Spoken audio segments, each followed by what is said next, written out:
Hello everyone, good evening. आप सभी का ब्रिलियंट एकेडमी के ऑनलाइन सेशन में स्वागत है।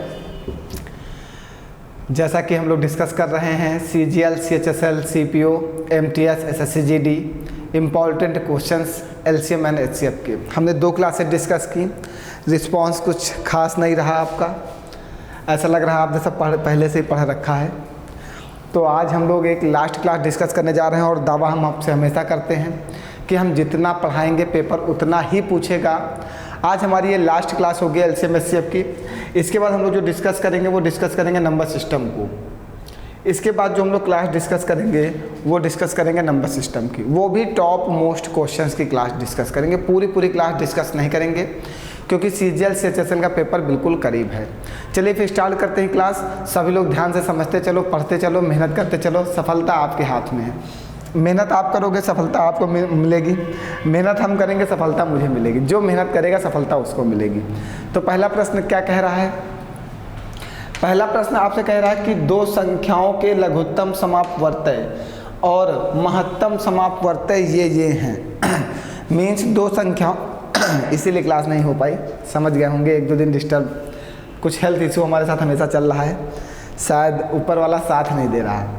हम जब भी चाहते हैं कि हम ऑनलाइन रेगुलर क्लास पढ़ाएंगे, अब अब्सेंट नहीं करेंगे, मतलब जब भी मैं ये चीज़ सोच लेता हूँ उसके बाद ये हमसे हो ही नहीं सकता।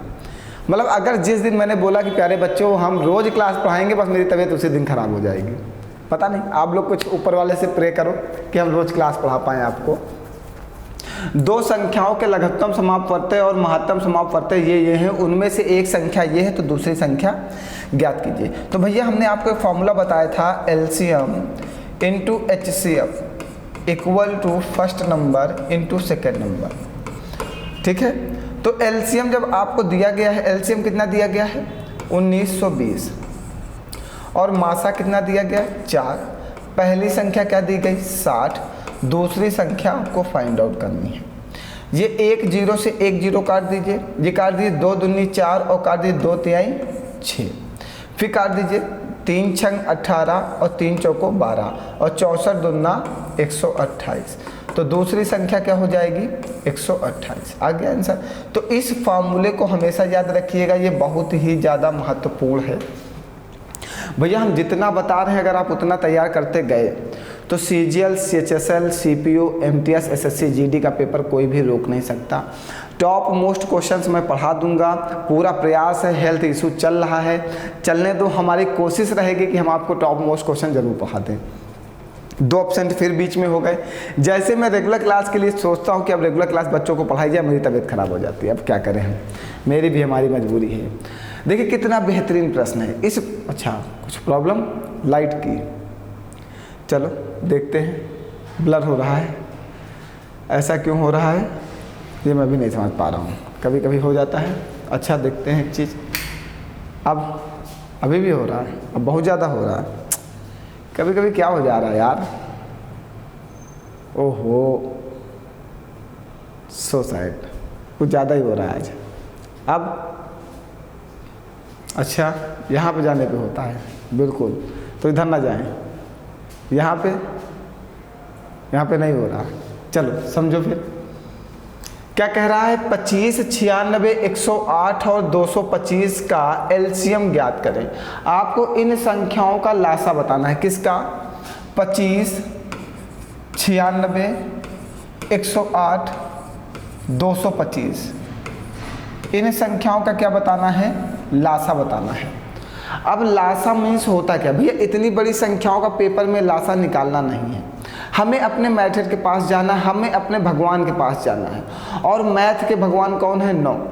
अब 9 क्या कहते हैं कि 9 फॉलो करते हैं डिजिटल सम। जहाँ पर भी संख्याओं का योग 9 बन जाए वहाँ पे डिजिटल सम फॉलो हो सकता है। अब सबसे पहली बात आपने पढ़ा कि संख्याओं का गुणा ही लासा होता है, संख्याओं का मल्टीप्लाई ही क्या होता है? लासा होता है। जहाँ पे संख्याओं को गुणा किया जाए वो लासा पता चल जाएगा हमें। तो अब आप एक चीज़ देखिएगा कि यहाँ पर जब हम संख्याओं को जोड़ेंगे तो ये 8 1 9 बनेगा और डिजिटल सम 9 का मान डिजिटल सम 0 के बराबर होता है। डिजिटल सम 9 का मान डिजिटल सम 0 के बराबर होता है। तो जैसे ही आपने 8, 1, 9 जोड़ा तो ये क्या बन गया 0, और 0 में किसी भी संख्या का मल्टीप्लाई करोगे ये पूरा का पूरा इक्वेशन क्या बन जाएगा 0।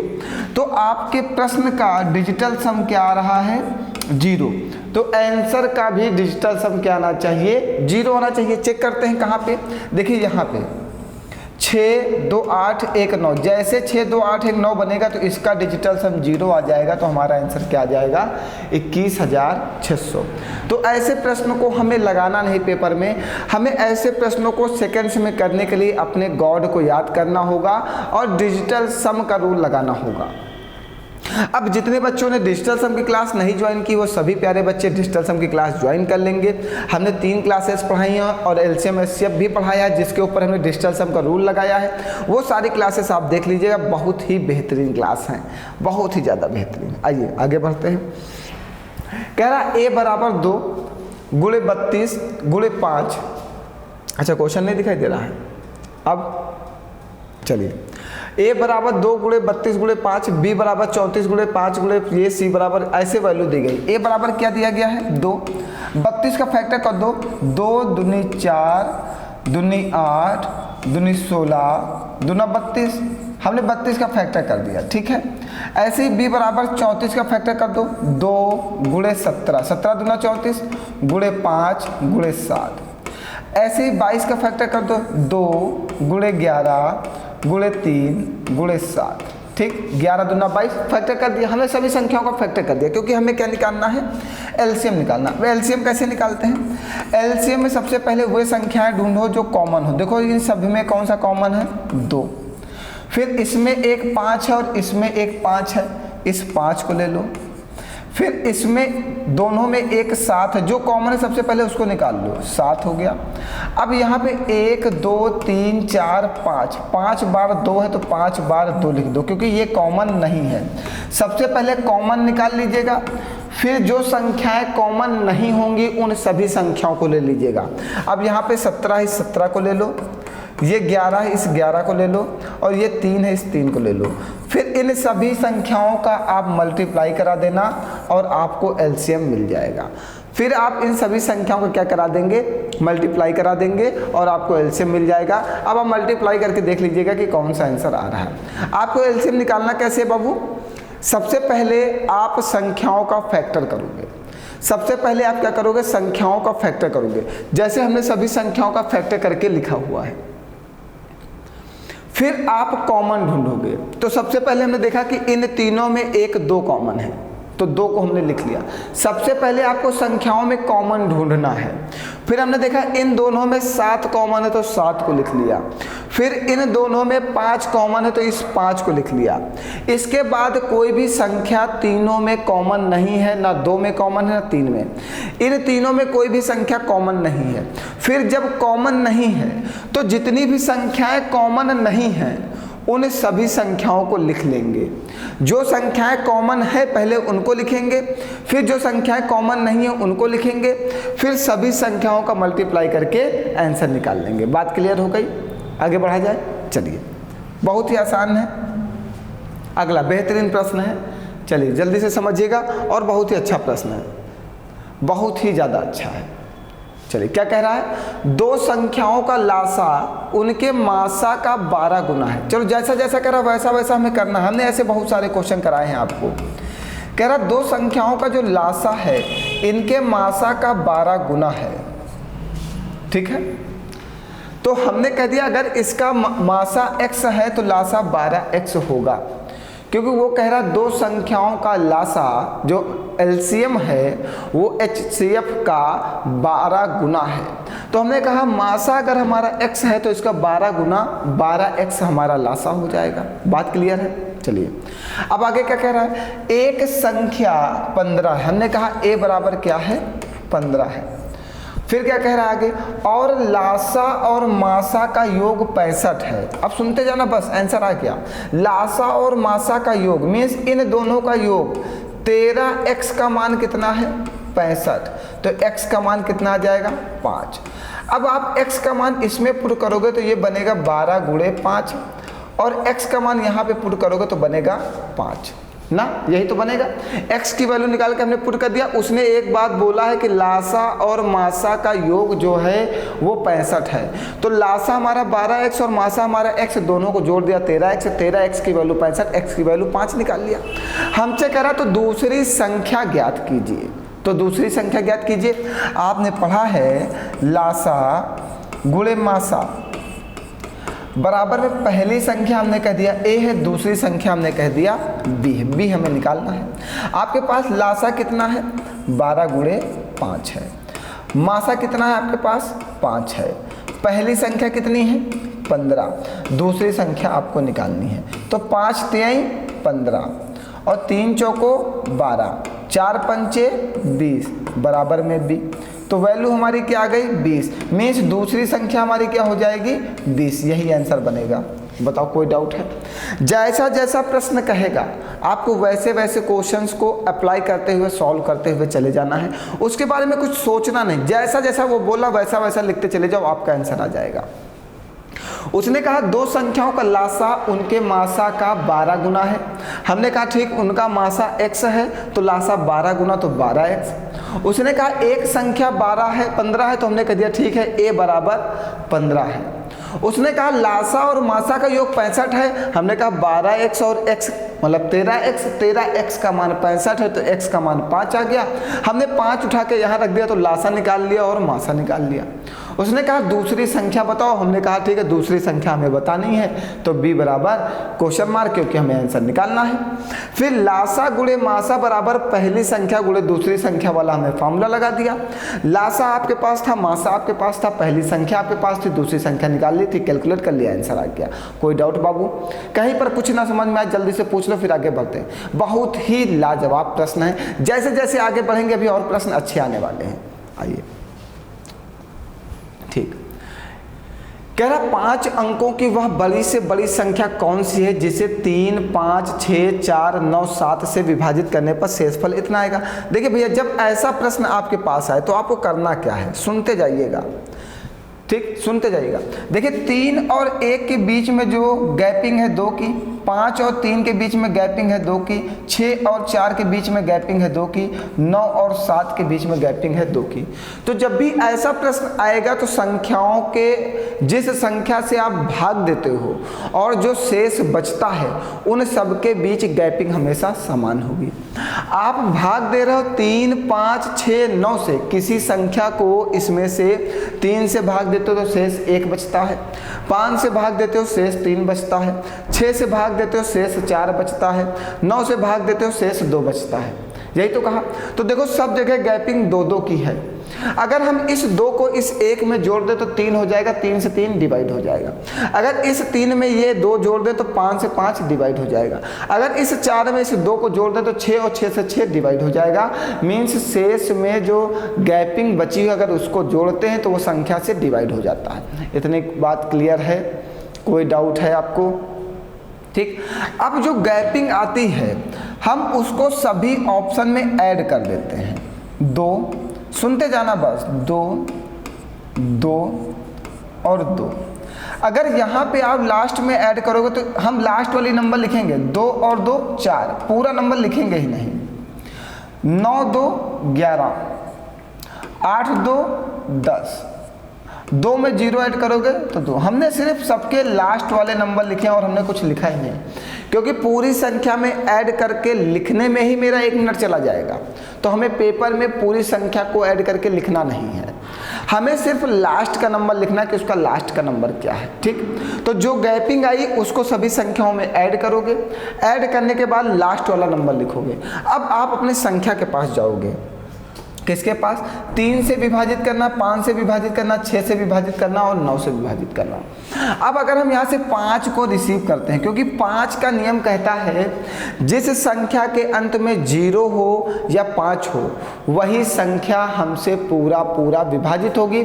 और जब हमने ये जो गैपिंग सब जगह बच रही थी हमने इस संख्या में जोड़ दिया तो जोड़ने पर लास्ट के नंबर ये आएंगे। तो ये संख्या जो होगी इन संख्याओं से पूरा पूरा विभाजित होना चाहिए, शेष नहीं बचना चाहिए। बात क्लियर हो गई। तो यहाँ पे जब आप 5 से विभाजित करोगे तो 5 का नियम कहता है जिस संख्या के अंत में 0 हो या 5 हो वही संख्या 5 से विभाजित होगी। तो आपका आंसर कौन सा आ गया? क्लियर? बताओ। तो ऐसे प्रश्नों को सेकंड्स में इस तरह आपको करना है और हम बहुत नए प्रश्न लेने वाले हैं, समझते चलो। कोई डाउट है? कोई डाउट किसी को? बिल्कुल, आप एक एक नियम को समझो, एक कॉन्सेप्ट को समझो। अगर नहीं समझ में आ रहा तो आप हमारी LCM SCF की सारी क्लासेस ज्वाइन करो। हमने 10 क्लासेस पढ़ाई हैं, बहुत ही बेहतरीन क्लासेस हैं। ठीक, ऐसे सेकंड्स में आप क्वेश्चंस करोगे। फिर देखिए वही प्रश्न है, सेम वही प्रश्न है, कुछ ऐसा ही है। सबसे पहले देखो, सबके बीच में गैपिंग 1 की है। सबके बीच में आप देखिएगा जिसे जिसे विभाजित करना है 6, 7, 8, 9 से विभाजित करना है, शेष 5, 6, 7, 5, 6, 7, 8 प्राप्त होता है। चलो लिख दो। देखो सब जगह गैपिंग 1 की, कहीं पर भी गैपिंग और कुछ नहीं होगी, तो सब में हम 1 जोड़ देंगे। तो इसको अगर इसमें 1 जोड़ते हो तो ये संख्या क्या बन जाए? इसको हटा देते हैं ना, अब इसको आप समझ जाना। इसको लिख देते हैं यहाँ पे 6, 7, 8, 9 से विभाजित करते हो तो 5, 6, 7, 8 शेष आता है। अब देखिएगा, इसके और इसके बीच की गैपिंग 1, इसके बीच की गैपिंग 1, इसके बीच की गैपिंग 1, इसके बीच की गैपिंग 1। सभी संख्याओं के बीच की गैपिंग कितनी है? 1 है। क्लियर है इतना?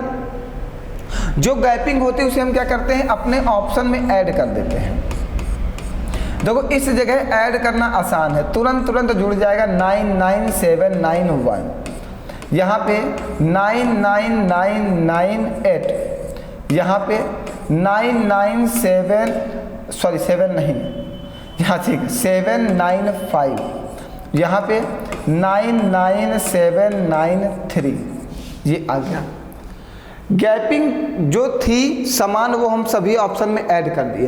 अब जो ऑप्शन आपको मिले हैं, ये जो ऑप्शन आपको मिले हैं, जो हमारे पास संख्याएं हैं ये वाली 6, 7, 8, अब ये वाली संख्याओं से ये संख्या पूरा पूरा डिवाइड होना चाहिए।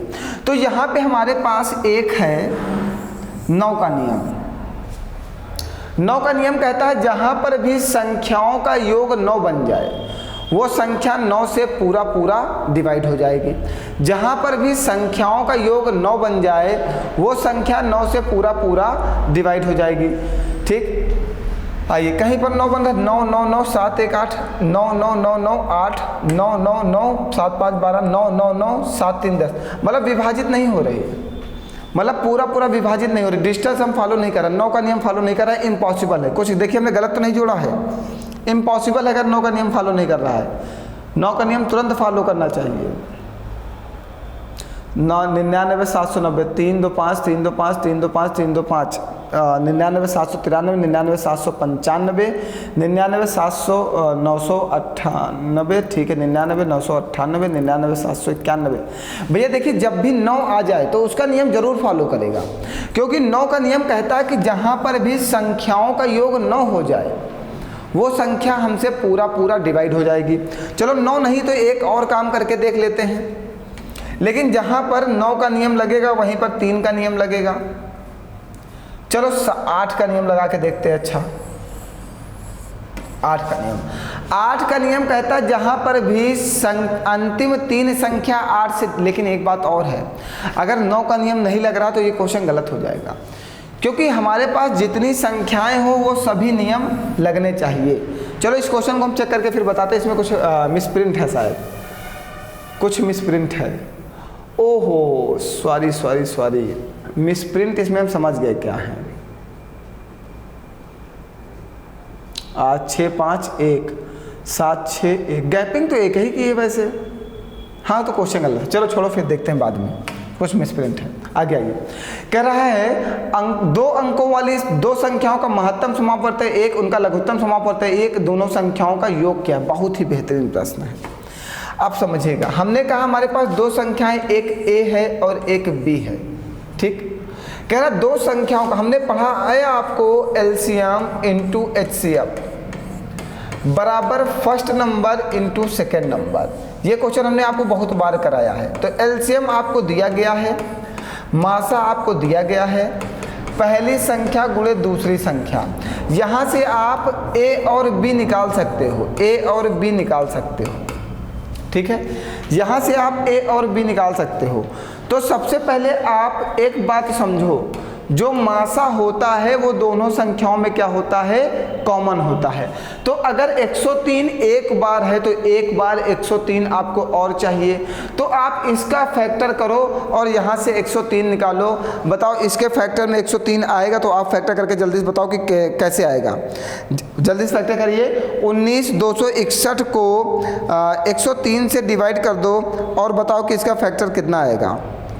जल्दी से, बहुत ज़रूरी है। जब आप इसका फैक्टर कर लोगे तभी आप आंसर बना पाओगे, वरना आंसर नहीं बना पाओगे बेटा।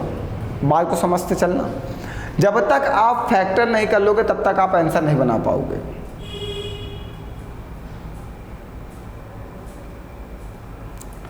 फैक्टर हुआ, क्या हुआ, 187 गुणे 103, ठीक है।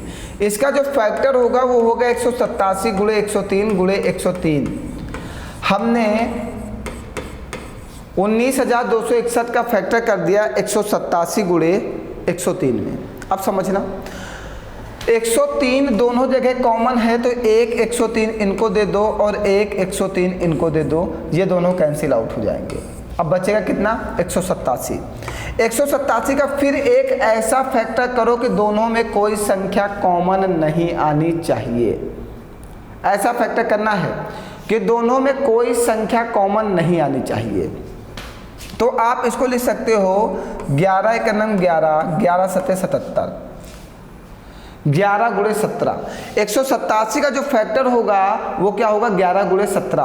अब एक 11 इसको दे दो और एक 17 इसको दे दो, ठीक है। अब इन्हीं दोनों संख्याओं का आप क्या बताना है, योग बताना है, ठीक। अब इन्हीं दोनों संख्याओं को आपको योग बताना है।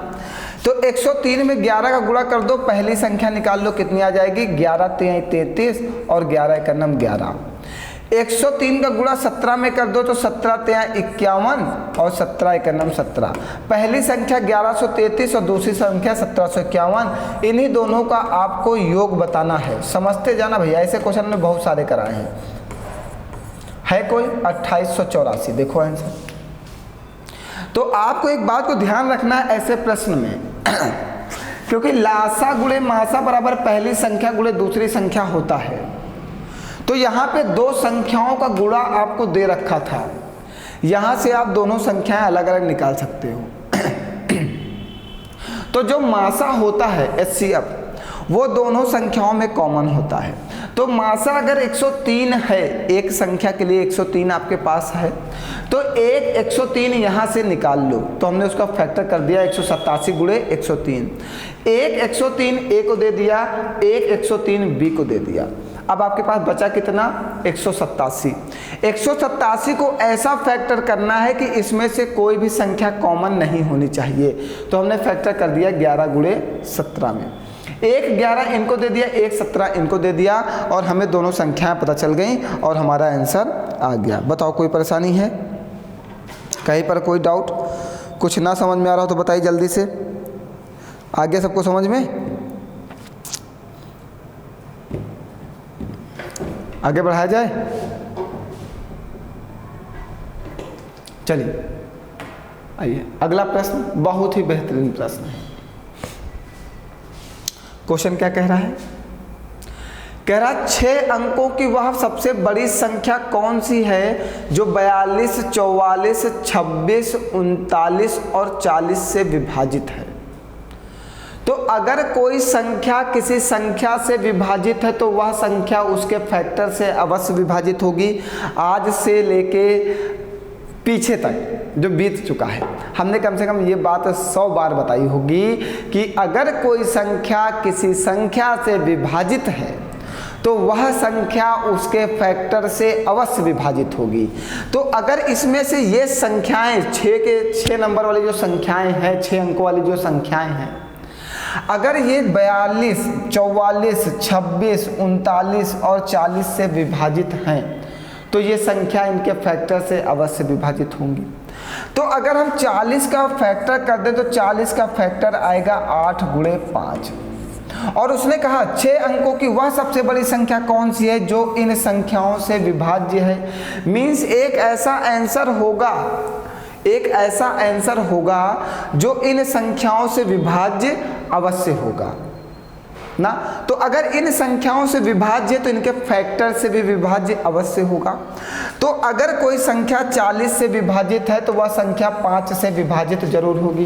तो 5 का नियम बाबू क्या कहता है, जिस संख्या के अंत में 0 हो या 5 हो वही संख्या 5 से विभाजित हो सकती है और कोई संख्या 5 से विभाजित नहीं होगी। तो और चेक करते हैं। तो देखो ये आंसर नहीं बन सकता और ये आंसर नहीं बन सकता।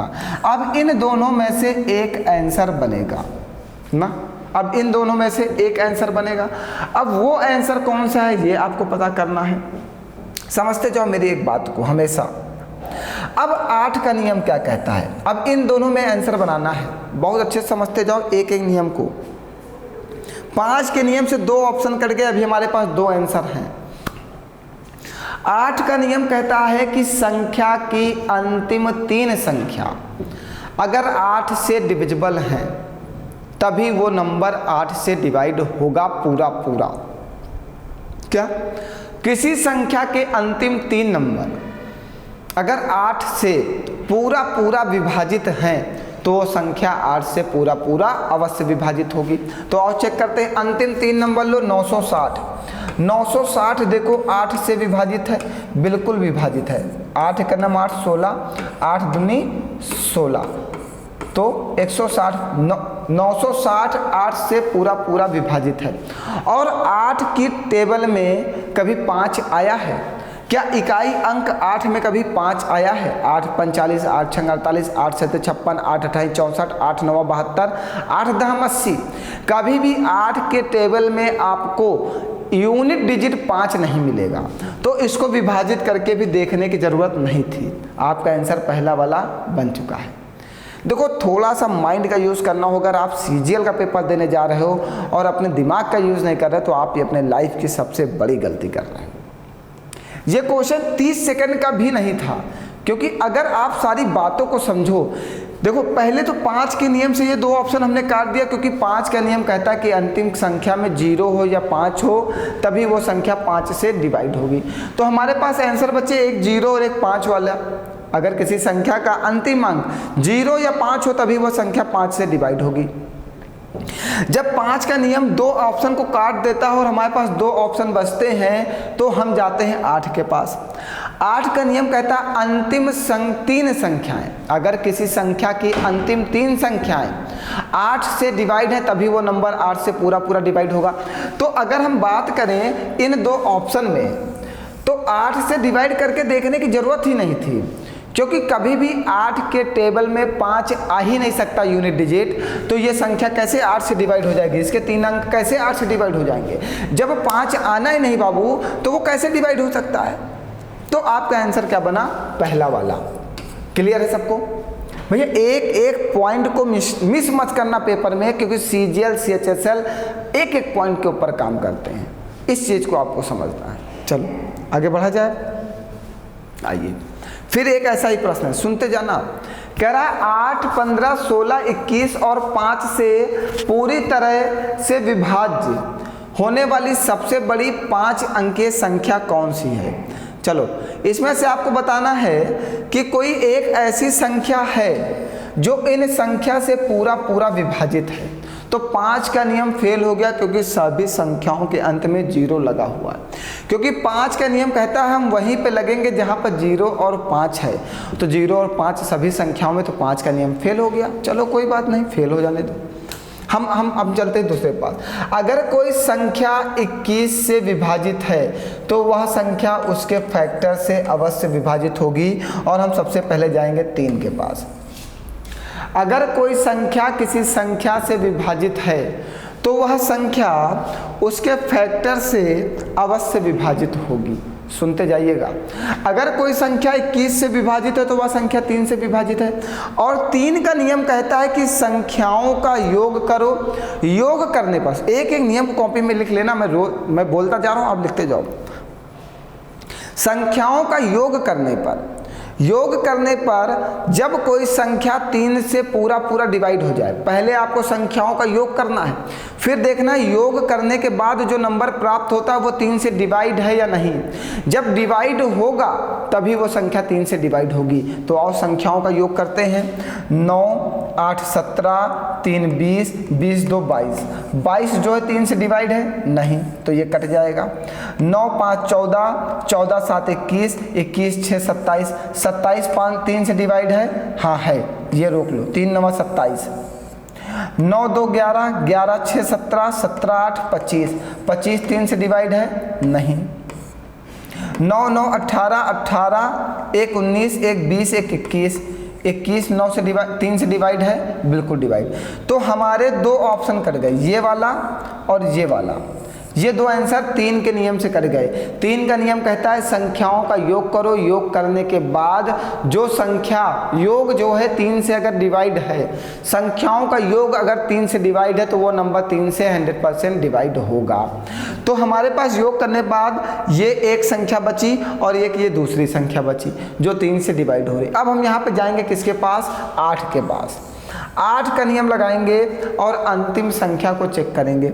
8 का नियम लगाओगे तो ये दोनों ऑप्शन डिवाइड हो जाएंगे, तीनों हो जाएंगे। 8 का नियम लगाओ, अंतिम 3 संख्या पूरा पूरा डिवाइड है। तो किसका नियम लगाया जाए यार, अब कुछ गलत तो नहीं किया। 7, 6, 13, 13, 5, 18, 18, 2, 20, 27, 9, 9, 18, 1, 19, 1, 20, 1, 21। 3 का भी नियम फेल है, 5 का नियम भी फेल है और 8 का नियम भी फेल है।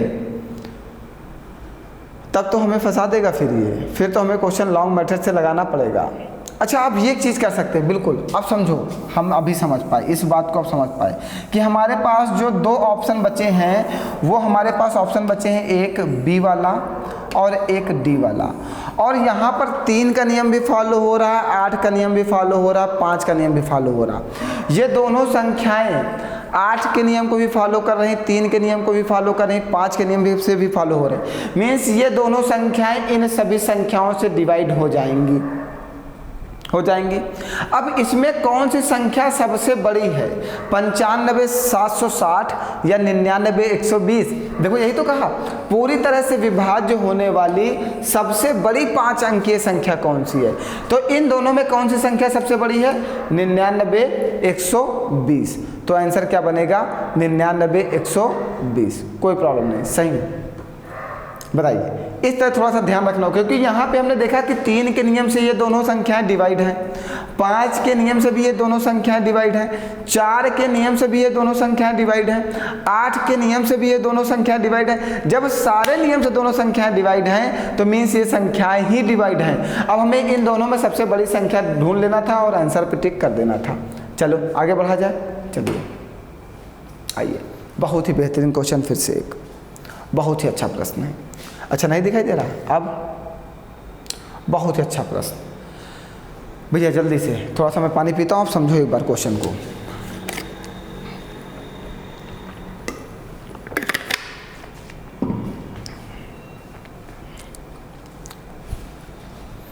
कह रहा 6 अंकों की वह बड़ी से बड़ी संख्या कौन सी है जो 243 से पूर्णतः विभाजित है।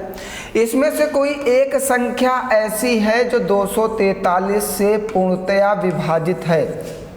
अब हमें 243 से हम डिवाइड करके थोड़ी देखेंगे पेपर में, इतना समय हमारे पास कहाँ है कि हम डिवाइड करके देखें पेपर में। तो हमने बताया कि अगर कोई संख्या किसी संख्या से विभाजित है तो वो संख्या उसके फैक्टर से अवश्य विभाजित होगी। तो आप 243 का फैक्टर कर लो, फैक्टर क्या बनेगा, 81 गुणे 3, और 81 का जब फैक्टर करोगे तो क्या बनेगा, 9 गुणे 9। तो 9 क्या है, 9 हमारे छोटे भगवान, बड़े भगवान हैं, गॉड हैं हमारे। क्योंकि 9 कहता है अगर कोई संख्या 9 से डिवाइड है तो उस संख्या के अंकों का योग 9 अवश्य होगा। अगर कोई संख्या 9 से डिवाइड है तो उस संख्या के अंकों का योग 9 जरूर होगा। आओ चेक करते हैं कहाँ पे, 9 9 9 9 7 4 11, 11 का मतलब 2, 9 9 9 9 5 4 9। देखो सब जगह अंकों का योग 9 बना, 9 9 9 9 और 5 4 9। तो हमारा आंसर कौन सा आ गया, बी वाला। और कहीं भी चेक करो, देखो 9 9 9 9 9 9, यहाँ पे क्या बच जाएगा 4, 9 9 9 9 4 3 7। और अगर कोई संख्या 9 से डिविजिबल है तो वो डिजिटल सम फॉलो करती है, और डिजिटल सम कहता है कि अगर कोई संख्या 9 से विभाजित है तो उसके अंकों का योग 9 अवश्य होगा। अगर कोई संख्या 9 से विभाजित है तो उसके अंकों का योग अवश्य 9 होगा। तो हमारा आंसर क्या बन गया, ये वाला। बताओ कोई डाउट है? अगर आप 243 से डिवाइड करके देखते तो आप पेपर में डिवाइड करके देखते रह जाते, आपका आंसर नहीं आता। लेकिन हमने अगर आपको बता रखा है कि अगर कोई संख्या किसी संख्या से डिविजिबल है, किसी संख्या से विभाजित है, तो वे संख्याएं उसके फैक्टर से अवश्य विभाजित होंगी। अगर वो फैक्टर से विभाजित है तो फैक्टर उनका करो, और फैक्टर ऐसा करो कि आप उस पल वहां तक पहुंच जाओ जो आपको आता है, क्योंकि 9 का नियम क्वेश्चन में लगाना सबसे आसान है और सभी लोग इसको लगा सकते हैं। चलिए आगे बढ़ा जाए। आइए अगला क्वेश्चन आपके लिए। ये प्रश्न आपको कमेंट करके बताना कि इसका आंसर क्या आएगा। जल्दी बताइए, बहुत सारे प्रश्न हैं अभी। इस प्रश्न को आपको लगाना है। अभी हमारे पास 4 प्रश्न और हैं, 3 प्रश्न और हैं, एक हम और बताते हैं, उसके बाद आपको दे देते हैं। चलिए ये क्वेश्चन जल्दी से आप लगा लीजिए, आगे बढ़ा जाए। चलिए ये आप लगा लीजिएगा। 32 नंबर क्या कह रहा है? चलो एक क्वेश्चन ये वाला आप समझ लो, ये भी एक नया प्रश्न है। नया क्या, आप पढ़े तो है इसको, लेकिन समझा देते हैं कि 4 अंकों की सबसे छोटी संख्या ज्ञात कीजिए जिसे 8, 10, 12, 15, 20 से विभाजित करने पर शेषफल 7 रहता है। मीन्स इनमें जो संख्याएं दी गई हैं 4 ऑप्शन में, अगर इनमें से इन संख्याओं से हम इन संख्या को डिवाइड करते हैं तो कोई एक ऐसी संख्या होगी जिसमें शेषफल 7 बचता होगा। बात समझ रहे हैं? ऑप्शन में जो संख्याएं दी गई हैं उन संख्याओं को अगर हम 8, 10, 12, 15, 20 से विभाजित करें तो शेष हमेशा हमें क्या बचेगा, 7 बचेगा। तो अगर हम एक बात कहें कि अगर हम सब में से 7 को माइनस कर दें, जब हम सब में से 7 को माइनस कर देंगे तो ये हो जाएगा 1080, और ये हो जाएगा 1000, ये 14, 14 से 7 13 से 7 जाएगा 6, 66, यहाँ पे 10 से 7 जाएगा 3, मतलब 1093, यहाँ पे 10 से 7 जाएगा 3, मतलब 1073। तो जब जो शेष बच रहा था उसको हमने सभी संख्याओं से माइनस कर दिया। जब माइनस कर दिया तो जो हमें संख्याएं ये मिली हैं, अब ये संख्याएं जो हैं इन संख्याओं से पूरा डिवाइड होना चाहिए। बात समझ रहे हैं पूरी?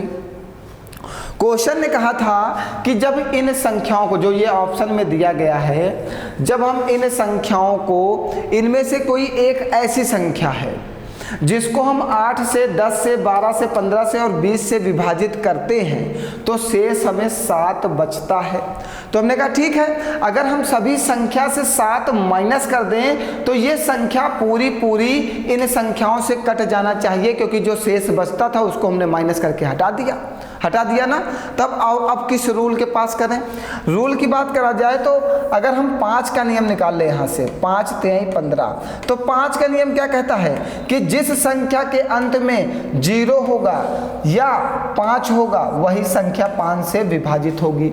जिस संख्या के अंत में 0 होगा या 5 होगा वही संख्या 5 से विभाजित होगी। तो इसके लास्ट में 0 या 5 नहीं, इसके लास्ट में 0 या 5 नहीं, इसके लास्ट में 0 या 5 नहीं। तो आपका आंसर कौन सा बन जाएगा? 1087 वाला। भैया एक पॉइंट को अच्छे समझ लेना, और अगर एलसीएम एचसीएम में प्रॉब्लम है तो हमारी 10 क्लासेस हैं जिसमें हमने पॉइंट टू पॉइंट आपको पढ़ाया है, आप उसको जरूर पढ़ लेना।